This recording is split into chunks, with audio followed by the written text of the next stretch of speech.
Hi, I'm Tim Hoyer. As you might know, I work at Landcare. I'm a web developer specializing in WebGIS, and this is a presentation about test-driven development and behavior-driven development. So I will explain the difference in a second. So just to summarize, I will talk a bit about test-driven development, a little bit about unit testing, and mainly about behavior-driven development, which incorporates functional testing. Test-driven development also incorporates functional testing, but for behavior-driven development you actually don't do unit testing. I'm going to talk about frameworks as well, and explain how things fit together. So test-driven development, what is that? It's unit testing and functional testing. Unit tests are on a low level. You have unit tests that test functions, literally functions in the code, functions or methods of objects and so on. So that's quite low level, something that only a programmer understands and has access to. Functional testing, on the other hand, is more high level. You actually test functionality of the application. So in web applications, it's possible to test, to actually remotely control a browser and test things that have to be there when you have done certain actions. So the main topic of this talk is behavior-driven development, and that is basically we define some behavior in some text files that anybody can write, and we do functional testing, which basically, as I just described, incorporates testing functionality on a high level. So frameworks, this is only about web application testing, and we have to choose some kind of framework to work with. So we need something to describe tests, which I chose to be Cucumber. Gherkin is the language of Cucumber. It's actually a bit of a funny name, but yeah. And then we need something to implement the actions, where I chose Selenium, because Selenium has an API for a lot of languages, not all languages, but a lot of languages, and including C#, JavaScript, and Java, and even Ruby. I think it was written in Ruby mainly.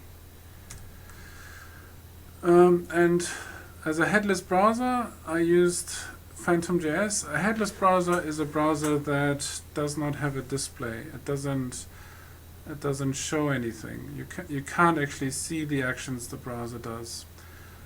And I used Phantom.js at first, but for this talk I will show you using a remote control WebDriver with Firefox.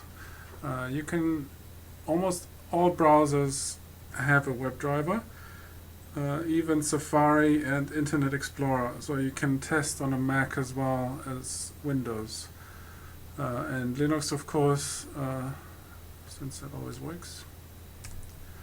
And then I had to put it all together, and I used a build tool, which I've been getting a bit more familiar with over the last couple of weeks, called Gradle. Gradle is used in many big projects, big open source projects like the Mapfish print, and it's recommended by the community. It's very flexible. It's a very flexible build tool. So, feature files. Feature files are files where you describe a feature. As simple as that. And it's as simple as this syntax here. You can say my feature is I can search on the web and as a user I want to search on the web so that I can see results. That's a fairly generic requirement. So you can say the scenario is results are shown. So given the page google.com is open, when I search for cucumber, then the browser's title should contain Google. That's a very basic test, but it is a test that you could do. And cucumber or gherkin gives you the language to describe tests in this manner. You can actually do more complex things with tables and so on. But hang on, let's explain this first. So up here you have a high-level description of what your feature is, and then you can declare as many scenarios as you want. Here you only see one. But a scenario this is again a high-level description of the scenario, and then you have a series of steps. I will get into more detail later about that as well. So you have given, when, and then. So given a certain action, given a certain scenario, when I do a certain action, then I want to have some kind of outcome. And that's as simple as the language is. You can say and but and so on. You can just write these text files, and that can be written by anybody who understands natural language. So now comes the Cucumber demo. Hi, this is to show you an example of a feature file and how one would implement it. So here you can see on the right hand side that you have a set of features, a set of scenarios, and you can basically just describe in natural language what your feature looks like. So here you say feature, that's a keyword with a colon. Keywords are blue here, and you can see that basically this is just a basic description of the test. Open homepage on AEP. As an unprivileged user, open the homepage and run some basic tests. So down here we have scenarios. Each of those describes one scenario and what needs to happen in that scenario. So here you have the high-level description of the scenario, which is just to annotate what this is. And then you have a series of steps here, these and so on. And you can describe steps with some given keywords. So for example, the first keyword you usually use is given, when, and then. So semantically, that just means that given a certain condition, when I do a certain action, then I want to see a certain outcome. So, and you can say, like in here, you could say, let's say, and something else. You could do that. You don't need to, but you can. And you can say, you could also say, but I don't want to see a link. I don't know if that makes sense. And you can do that in the when and the then and so on as well. But let's just keep it a bit simpler and just do the basic steps. So the first scenario basically verifies that the homepage loads and that you can see a pop-up on the first page load. The second scenario verifies that the pop-up can be closed. The third scenario clicks on a link on the carousel on the home page, and the last scenario clicks on another link to another page and verifies that it opens. It actually verifies that the Antarctic map is showing. So let's see how this works. And in scenarios, this is a basic scenarios file. I basically took out all the tests and all the code to show what happens if you haven't implemented your tests yet. Like you could even not have this file at all and run your tests. So I'm going to show you how that looks like.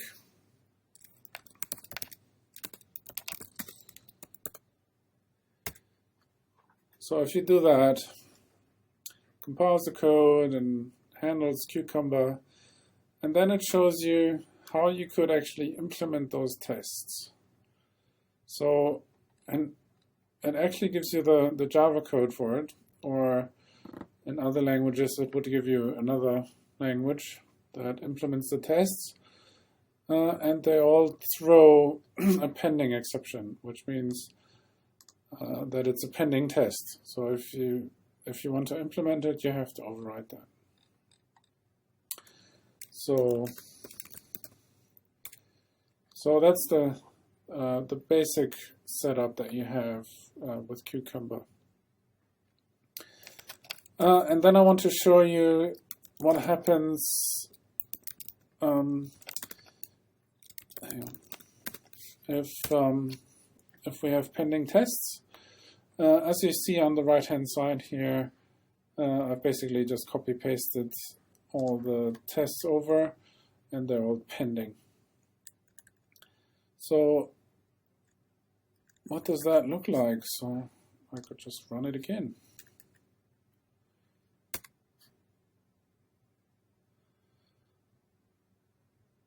And that should show you the output that you get when tests are pending. So here we still have 4 scenarios.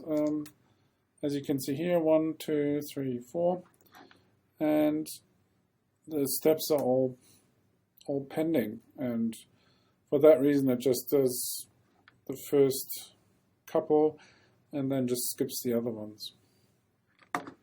So what does it look like if we actually have implemented some tests and they fail?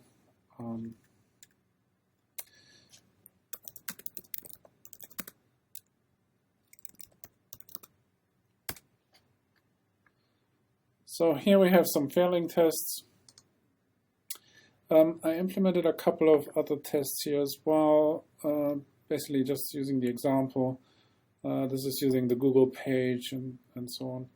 But here are the ones that, I mean, this one, for example, is a special one.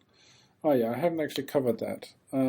So in the feature file, you have, for example, these given steps. And in this case, they're all the same. But they can be, they can have variables in them. And that's just the simplest form of Cucumber handling. There are other ways you can actually have tables of values and so on to create even more possible permutations of your tests.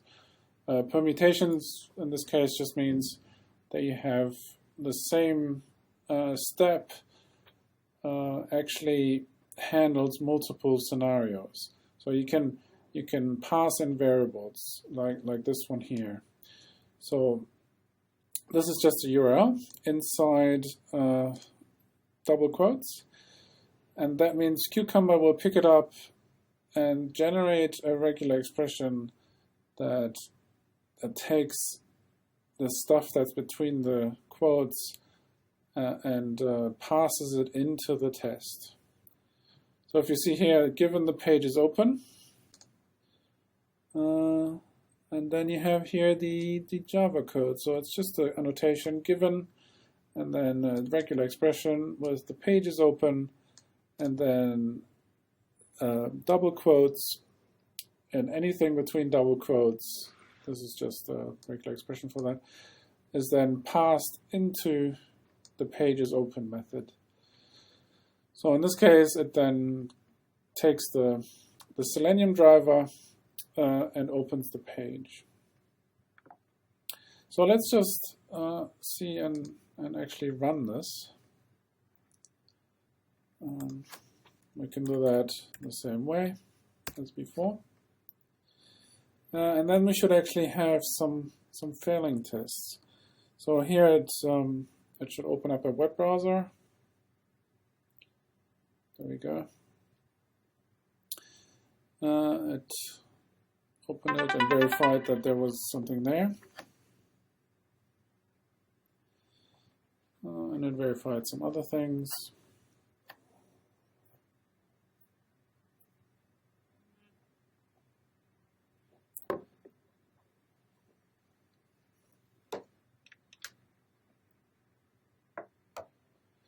Yeah, and here we see the build failed because of an assertion error. So an assertion is basically an assertion. So it means that we verify that a certain condition is true. And I can explain some details later. But for now, we just know that we have one failed scenario, one failed step, and one skipped step, because the first one failed already. So here we actually see quite a lot of detail of what happened in this test. We see that I press the link as the step in scenarios.java. It tells us the line on which it fails, and it tells us even the feature file, which feature it is. And it does that with more detail in here. So let's just reload this. There we go. So here we have all the, so that's basically just a file in the build. So Cucumber generates automatically some files that you can just browse. So you could imagine you could serve these files up on a build server or somewhere where everybody can see it in the team, and then you can sort of decide which test you wanna look at and which one is important and how we can, see if it works and so on. So that's that. And yeah, so let's look at actually another scenario. So we had the failing test, we had the to implement test, we had the pending, I believe, and now we want to see some succeeding tests. So let's check them out.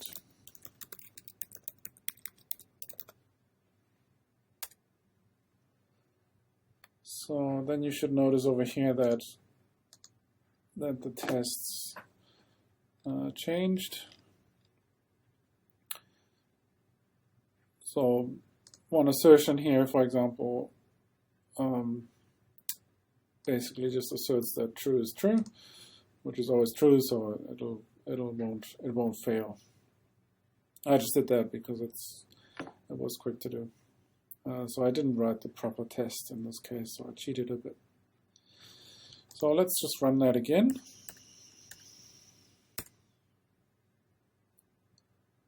So now you'll see it opens up the browser and looks if the pop-up is there. So it looks if the pop-up is there. Yes, it is, and it succeeds. Then it clicks on the pop-up close button and verifies that it's gone.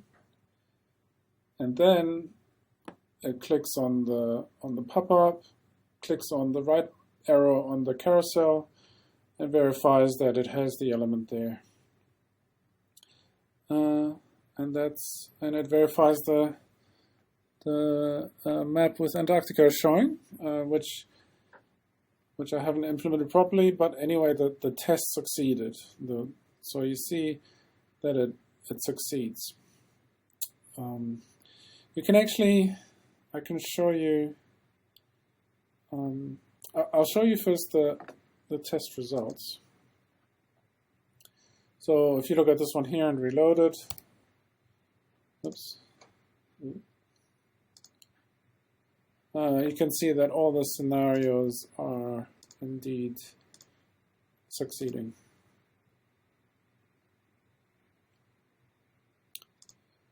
So the next thing I want to show you is I want to run this test again, and this time I say if in bash or any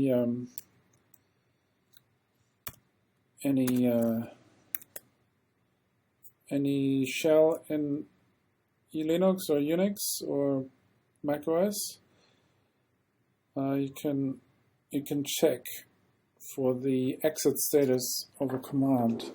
So I can check here what the exit status is. So if it succeeds, then I want to do something. In this case, just say success. Else, I want to say that we failed.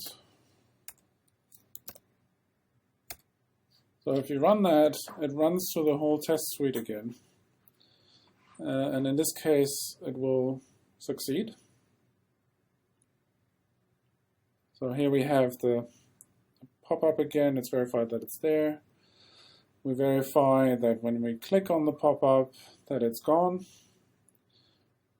And we verify that when you click on the pop-up it's gone. You click on the next link on the carousel and it verifies that the link text has that. And then it does the other verification. And as you see here, it prints success. So you could even incorporate this into continuous integration. So let's just make it fail.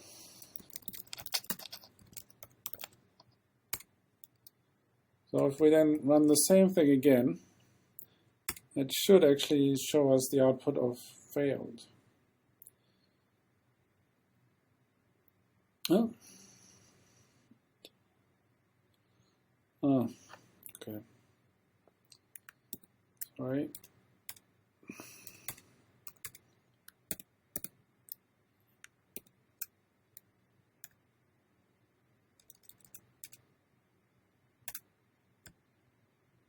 We have this comment in here. Yeah, that should work. So it should do the test again. But this time it should fail.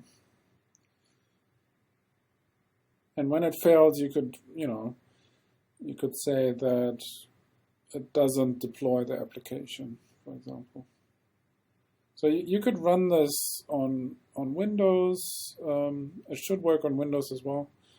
I haven't tested it on Windows, but it should work. You can run it on Linux. You can run it on Mac OS, so you can test other browsers and so on. So here you see that it failed. So it didn't deploy the application now. And the Selenium IDE demo. Okay, now I want to show you how Selenium IDE works. So this is Selenium IDE here, which is a browser plugin that you can. It's actually an extension for Firefox that you can download from the Selenium website. I'll show you in a second how to get that. You just Google for Selenium and you'll find it as this second hit. So let's say we want to record this.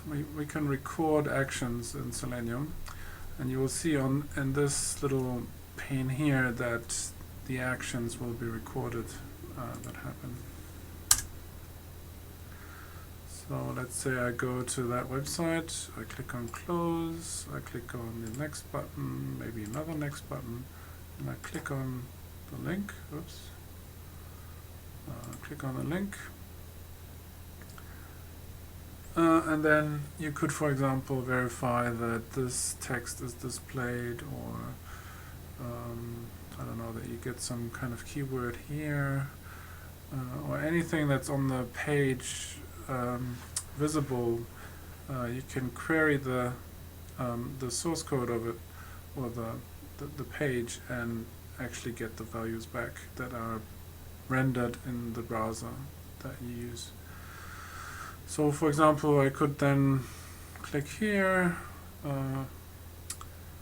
verify that that the title is this. I could verify that we have an information page and it actually is displayed here. We could verify the version if we wanted to. We could verify anything. We could even click on this. It will record it here as the button click, and then even verify that we have the email address there. So anything that you can click will work, with an exception, of course. So the thing that doesn't work is for a slippy map. So if you have a slippy map, like this open layers map here, you will notice that when I zoom, it doesn't record anything. It does record, however, if I click on here. Let's say I click facilities, and then I click on this one here. I don't think it registered that even. So you might get breakages if you do slippy maps, or maybe some other advanced controls, like it got this one, but maybe at that point the browser wouldn't have even got that element visible, so it might not work. However, it's not perfect, but it does automate quite a bit of tests that are mundane to do. You could even search something. Let's say I search for knowledge on here, and I click search. It even types into the form, so it types the value knowledge into that form, and then you could verify that you have this title here, or anything that on the page that is visible. You can verify. You can verify that these are here. You can click on these and it will record down here. And with an option set, there's an option here called experimental features. If you turn that on, then you can actually, you can look at the source here, but this is just HTML at the moment. And then you can say options, format, and then whatever language you want to use. So Ruby works, Python 2 works, and Java, and C#, which has a WebDriver as well. So we're using WebDriver here. So let's say I want to show Java. It even shows you where it records the actions. So this is the test here, and if I then click on something else, it should add another thing here. It does it here at the top, so it's not foolproof, but it at least gives me all the code that I would otherwise have to write by hand. And then you can just copy paste it into your IDE and write the test code. So writing the test is actually not too difficult if you're not dealing with slippy maps. So okay, I think that's it about Selenium. Yeah. And now we're finished. I hope you learned something. I certainly have. There are lots of things you can do with functional testing and the tools I've mentioned. I hope you enjoyed this talk, and auf Wiedersehen.